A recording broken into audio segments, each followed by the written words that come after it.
Brought to you by Kellogg's, the folks who bring the best to you each morning. A wide choice of cereals in the forms you like best. Yours from Kellogg's of Battle Creek. Now let's all play What's My Line?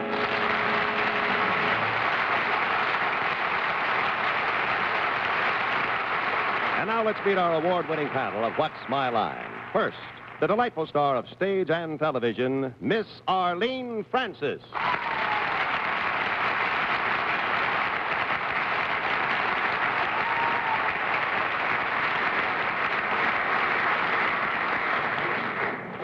And now a young man who, to the gratification of his countless fans, including Ed Sullivan, he will be substituting for Jack Parr for a couple of weeks on his show. Tonight we have him on his own, and we're very happy about that indeed. Joey Bishop.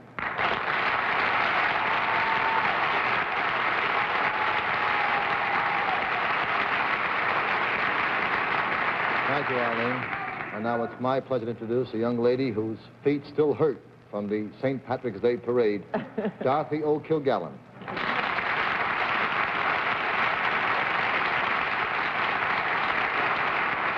Thank you, Joey. I'll be tuned in. And now I'd like to introduce someone who always seems to have a bestseller on the bestseller list, our Random House publisher, who is a bestseller on this panel, Bennett, Cerf.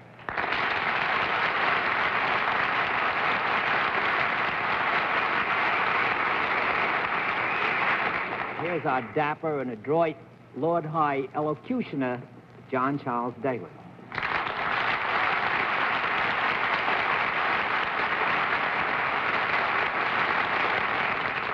Well, there you see another facet of Bennett's wonderful character. I had no idea you were a Savoyard. Savoyard? I'm from New York, John. No. Good evening, ladies and gentlemen. Welcome to What's My Line, and it's nice to have you again in the theater and to meet some nice people who brought some very interesting... And now let's meet our first contestant. Will you enter and sign in, please?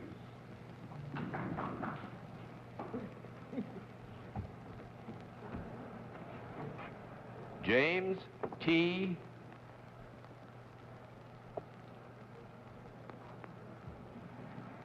Giuliano, right?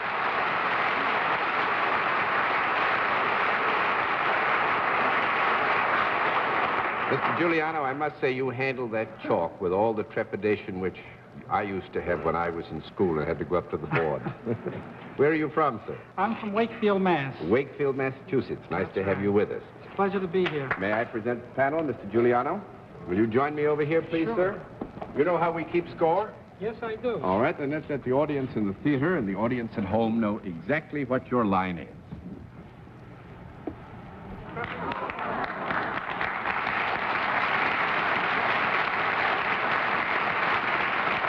All right, panel, we will tell you that Mr. Giuliano is self-employed and that he deals in a product. And we'll begin the general questioning with Arlene Francis. Mr. Giuliano, is this a product that anybody on the panel might use? No. Whoa.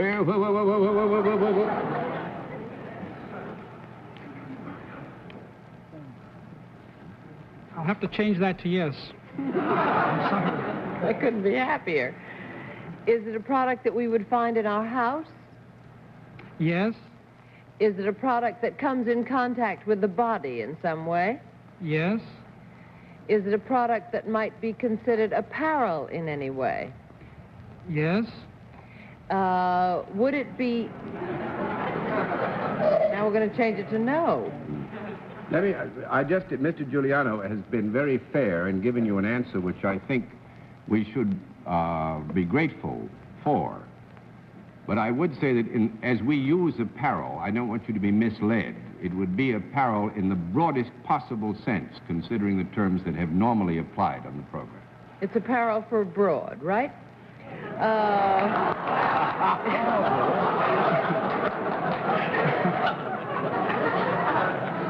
Well, whatever it is, Mr. Giuliano, would it be seen by the naked eye if the naked eye were cast upon it? Yes. Would it be seen from the waist up? Yes. Would it be seen from the neck up? Yes. Is it something that enhances the appearance? Definitely. Would it be in the area of the head? By that I mean around the ears and forehead and eyes and so forth. Yes. Is there anything hair-like about this?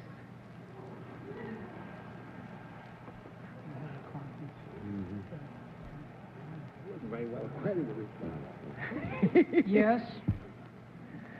Is it anything in the area of a toupee or false hair of some kind other than a toupee? Could it be made of false hair, this product? Could it be made of false hair, I repeat? Not that it is, but could it? It could, yes. Would it ever get in the way of the eyes? No. Get in the way of the eye? Or in some way come in the area of the eyes? I think it's possible. It could come in the area of the eyes. Yes, it could. Shall I rule out false eyelashes, which I happen to have on? No, you shan't rule them. There's one down and 9 to go.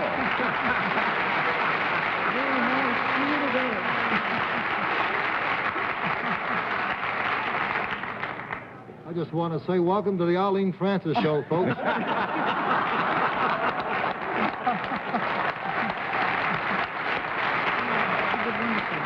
Mr. Bishop, it's now your turn to question. I was going to say that from Mr. Giuliano's name, I take it for granted that he's Italian, and for him not to worry. If he's not a singer, he will be. Well, Perry Como and I started the same way, cutting hair. Oh, really? Yes.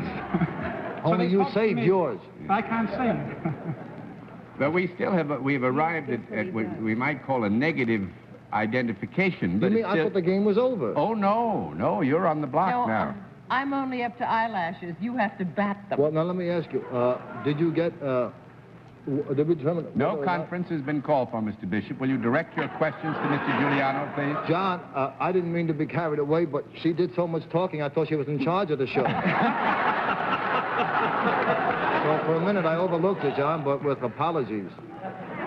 Did we determine it was not eyelashes? It is eyelashes. It is eyelashes. There was no conference call for. Mr. Bishop, would you direct your questions to Mr. Giuliano, please? John, don't misconstrue our enthusiasm for conference.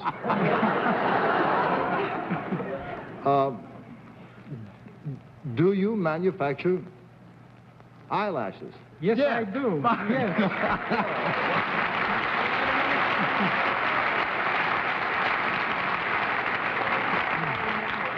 Oh. I want to congratulate you, Mr. Bishop. That was very well done. It just takes a lot of concentration, John, that's all. Now, actually, Mr. Giuliano is the owner and I guess, president and chairman of the board of Eyelashes, Inc. Is that right? Yes. They're very good. Showlash. I have them on right now. You want to pull one? How do you tell them from centipedes? They don't move. They're very natural, I assure you. But the nice thing was that he used to... What is it? You ever make any false eyelashes for men as well as women? Well, I tell you, last New Year's, I had this red-headed chap, and I put a pair of red eyelashes on him, and he was the ball of the party. They're very natural. They wouldn't believe they were natural. That's why it was the ball of the party. I'd say he was the party at the ball. But you started a beauty shop and then developed these things himself, and now he has a business that is all his own, Eyelashes, Inc. Yes, and I have a patent on it, too. Have a patent on it. Well, I was going to go in and take it over, but since you've got a patent, I won't. Thank you very much, Mr. Giuliano. Nice to have you with us in that smile.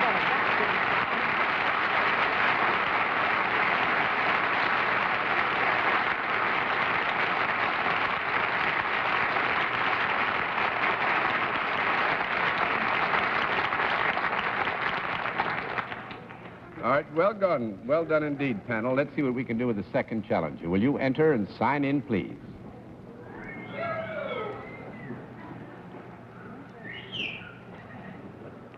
Winnie.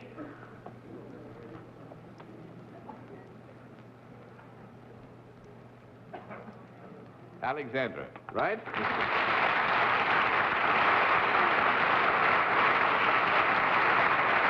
Is it Miss or Mrs.?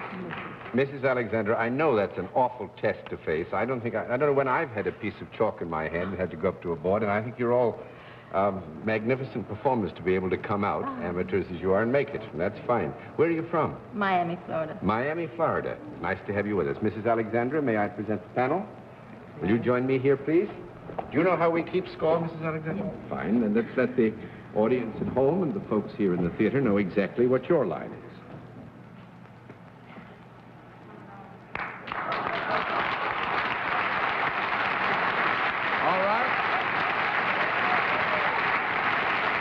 Panel, I can tell you that Mrs. Alexandra deals in a service and is salaried. And let's begin the general questioning with Bennett, Cerf. Mrs. Alexandra, Miami was the scene this week of one of many scheduled fights that actually did come off. Did you have anything whatever to do with the Johansson-Patterson fight Monday night? That's No. 1 down and 9 to go. Miss Francis? Is your service for human beings, Mrs. F? 2 down and 8 to go. Oh. Mr. Bishop? Excuse me, John, I don't want you to cheat, Mrs. Alexander, but the first card you flipped over was the question mark. So far, she's only got $5.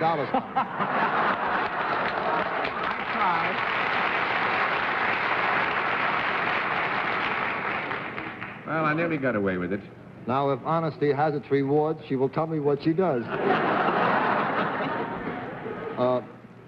We did establish that she does not deal in services. Yes, No, does. deals Not in human services. beings. Had But nothing not to for do with human the beings. Johansson fight. Is it a service in the animal kingdom? Yes.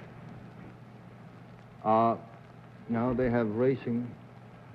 Is it, are the animals that you service, do they have anything at all to do with racing? Yes. Now, there are 2 races down there. There's horse racing and... Dog. Yeah. Is the animal you service larger than a dog? Yes.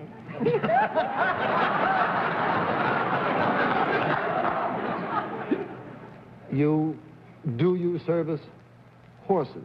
Yes.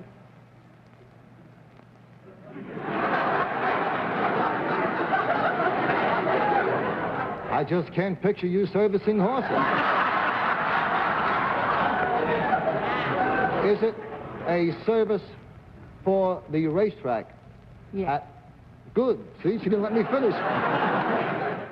Well, now, before you're misled, if your question there was meant to inquire as to whether this was a service, general service to a racetrack, which would benefit the horses indirectly, is that the question that you had in mind? No, John. Oh. No, I was thinking more in terms of transporting the horses for the service of the racetrack. Aha. Then your question is... That's not my question, John. A lot of guys can think. Is it a service that would perhaps decorate the horses? No. No. That's 3 down and 7 to go, Miss Kilgallen. Mrs. Alexander, does your service benefit the horse directly Yes. and therefore his owner, presumably? Yes. Do you have something to do with making him more fit to win a race? Yes. Are you a trainer? No. Well, I think here, Dorothy, we can't give you a no because, as a matter of fact, Mrs. Alexandra is a trainer and is a licensed trainer. But we are more interested in the particular area of activity which has come under her purview because of her basic knowledge of the training regimens which necessary to... You mean they split up the training? No, but in her case, she has an exact and particular application in the training field, which we consider unique and which you'll consider uniquer, which is not an English word, but still. Well, do you rehearse them early in the morning? 4 down and 6 to go, Mr. Cerf. Mrs. Alexander, do you have anything to do with determining the fitness of horses? Yes. Or would you possibly examine them to see if they've been doped or if they've been given some kind of a hypo? No. Nope. 5 down and 5 to go, Miss Francis. No, but the health of a horse is your concern, is it not, Mrs. Alexander? Yes. You would not be considered a veterinarian? No. No.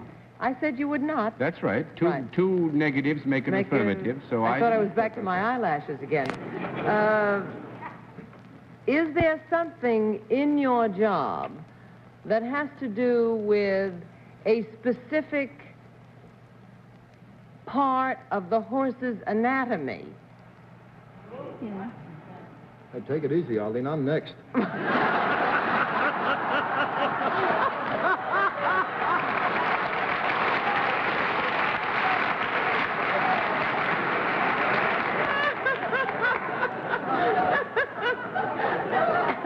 Let us say that the benefits which a horse might derive from the exact and precise knowledge which Mrs. Alexandra has would affect a definite part of the anatomy. Yes. Right.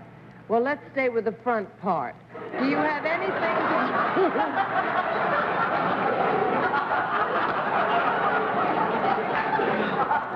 Do you have anything to do with the horse... I just hope you get a yes, no matter what. The horse's head? No. 6 down and 4 to go.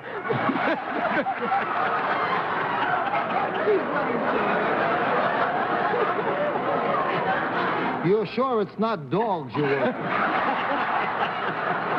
Has it? I can drop this right in your lap. Has it anything to do with the horse's mane? 7 down, 3 to go.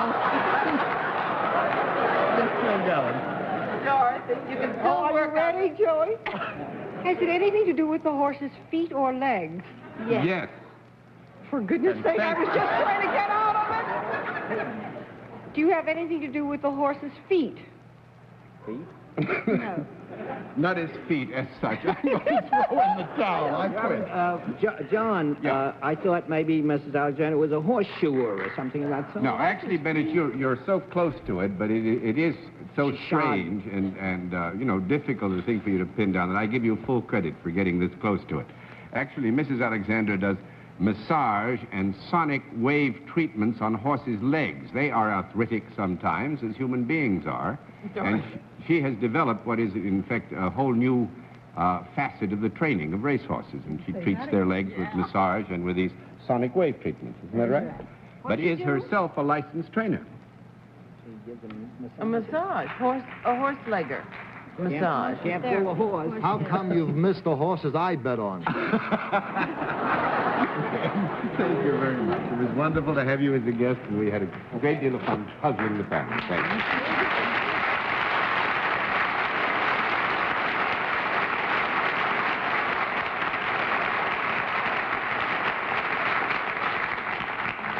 We'll meet tonight's mystery guest in just a moment, but first, here is a word from our sponsor. And now we come to the special feature of our program, the appearance of our mystery celebrity, for which, as you all know, the panel is always blindfolded. Blindfolds in place, panel? Yes, sir. Good. Will you enter Mystery Challenger and sign in, please?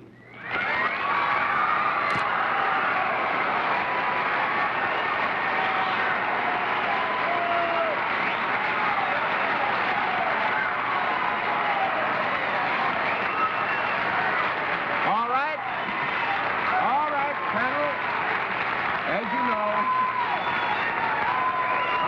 you know, in the case of our Mystery Challenger, we go to a different form of questioning. You ask one question at a time, in turn, moving clockwise. And we'll begin with Dorothy Kilgallen.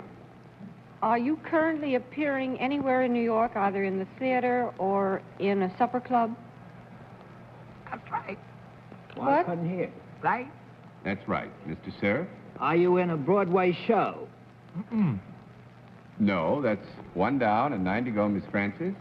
Are you appearing in a club or a hotel in New York? What? We can't hear a word. That's yes, Mr. Bishop. I'll tell you, from the applause you received when you came in, I don't know who you are, but if you're not him, you're making a big mistake.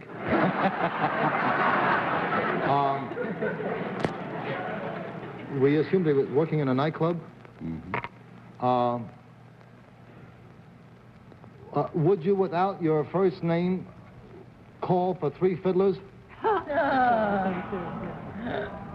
we all say it? I think I'm wrong. No, I think you're right. What was the answer? Nat King Cole. Yes. Nat King Cole. Nat King Cole.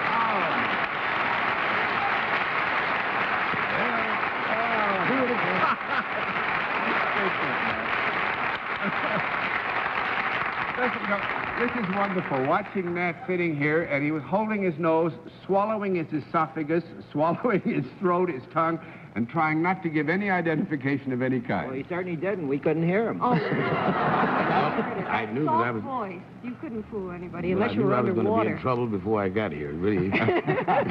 Anybody who sings softer or talks softer than Nat King Cole will have to do pantomime.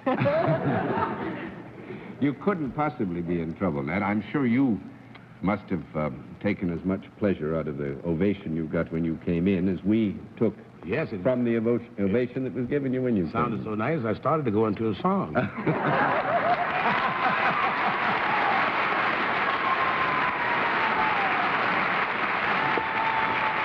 Well, we haven't got a band here, but if you would sing a bar or two, I'm sure you make everybody happy as they could be. John, I think Nat singing Mr. Cole Won't Rock and Roll is one of the high spots of nightclub entertainment of all time. Well, that was a very interesting piece of material written by a young man by the name of Noel Sherman. And when I first got it, I was afraid to do it because I thought that I'd perhaps step on a few of the youngsters' toes. But they seem to get just as much a kick out of it as I do, so Wonderful. I like it. Wonderful number. John, might I add that I saw Nat opening night at the Copa, and I'll tell you, the people, the public, you owe it to yourselves to see Nat at the Copa because he really fractured the audience. This always happens. Always does. And I must say So that how I've can been you all expect over him the to- United States and seen it happen with Nat there. And you're going to be on Gary Moore's show on April 4th, right? Yes, that's right, John. Yeah, Gary is our cousin, and I must say we're glad you're going to be with him. Good. Well, it's a pleasure to be back, of course, in New York, and I don't think I'll make this show again, though. I think you will. But thank you for coming this time. Completely. Thank you for so coming much. this time, Matt. It's wonderful to have you with us.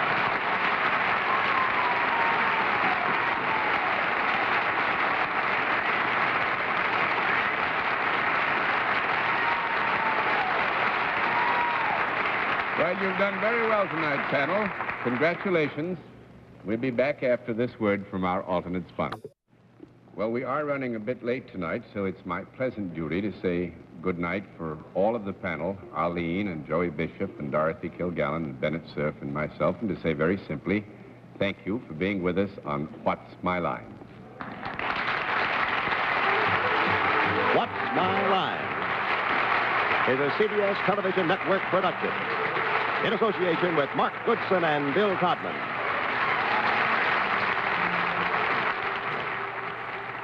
This is Bud Collier reminding you to expect the unexpected and some fun.